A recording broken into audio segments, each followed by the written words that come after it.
Notre feuille stat-vente comporte deux tableaux croisés. Ces deux tableaux croisés ont été conçus à partir de la même source de données. Cette source de données est présente dans la feuille Export-vente. 6 colonnes de données, de nombreuses lignes. Chacune des lignes de cette liste est relative à une vente effectuée par un commercial dans un rayon. Si la colonne F comporte un O, cela indique que la facture a été réglée par le client. Dans le cas contraire, celle-ci comporte un N. Revenons à notre premier tableau croisé. Ce tableau calcule les ventes mensuelles par rayon. Nous pouvons remarquer que la cellule B1 comporte une petite liste déroulante.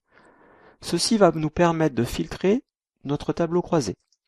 Si ici, je choisis le haut et que je valide par OK, automatiquement, le tableau croisé s'actualise et nous affiche le montant total mensuel des factures qui ont été réglées pour chaque rayon. Si nous revenons sur notre filtre et nous choisissons tous, nous revenons automatiquement au tableau initial. Certaines cellules sont en orange. En fait, une mise en forme conditionnelle a été appliquée à l'ensemble du tableau croisé dynamique pour faire ressortir le montant total des factures inférieur à 45 000 €. Notre deuxième tableau croisé calcule le chiffre d'affaires total réalisé par chacun des commerciaux dans chaque rayon. Nous retrouvons aussi le petit filtre sur la synthèse des factures qui ont été réglées ou pas. Ici, si nous choisissons N, nous avons le montant total des factures non réglées par commercial et par rayon. Dans ce nouvel exemple, nous avons utilisé une base de données relative aux pannes survenues dans une usine de fabrication de produits agroalimentaires. Chaque ligne correspond à la mémorisation d'une seule panne. Ce qui nous intéresse dans le cas présent est d'obtenir une synthèse du temps total des pannes par motif de panne, par ligne de fabrication et par opérateur.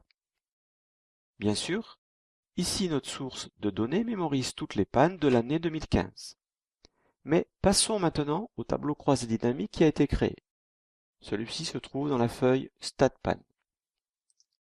Comme vous pouvez le constater, celui-ci est un peu plus complexe que les tableaux vus précédemment.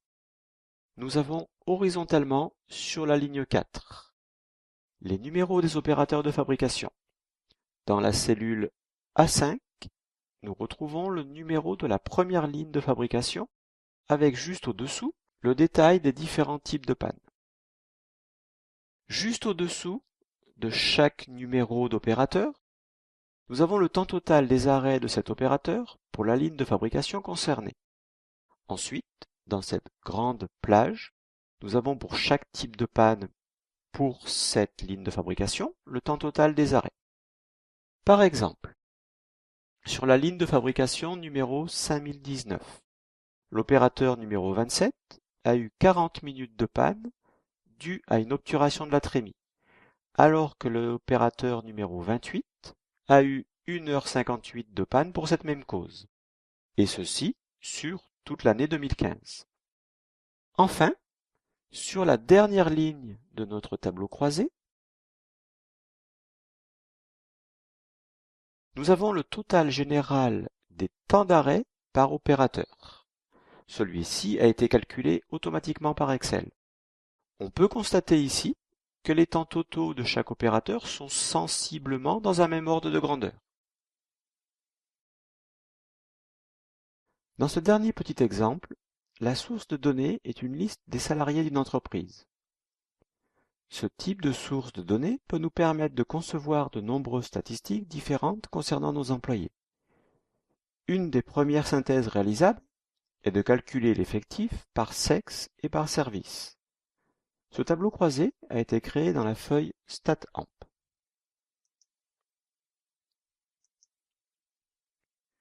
Nous constatons ici que nous avons automatiquement les totals généraux en ligne et en colonne.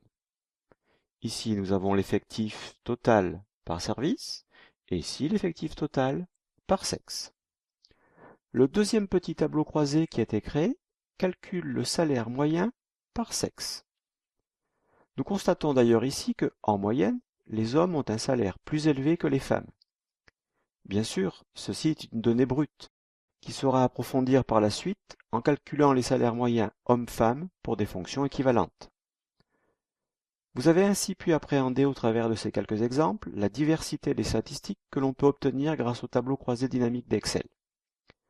Au terme des prochaines vidéos, vous apprendrez dans un premier temps à utiliser des données sources fiables, puis ensuite, au fur et à mesure de votre avancement, vous apprendrez à créer toutes sortes de tableaux croisés dynamiques à partir de sources multiples et variées.